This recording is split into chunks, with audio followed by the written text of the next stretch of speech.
Hey everyone, in this video I'll show you how to delete your account with artlist.io.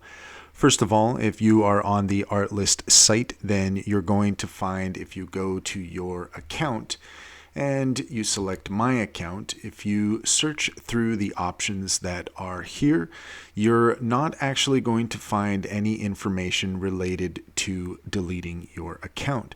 So if that's something that you want to do, then you're going to need to contact support. To do so, you can find in the account option up at the top under Help. You can find here the Help Center, and we're going to go ahead and click on that. And that's going to take us to this page here. And here, if you scroll down to the bottom, you're going to see the Contact Us option. Go ahead and click on that there. And when you do, you're going to get a Chat with Us window that's going to pop up. And here you can enter in your query to delete your account. That's all there is to it. If you found this video helpful, please like and subscribe for more helpful tips.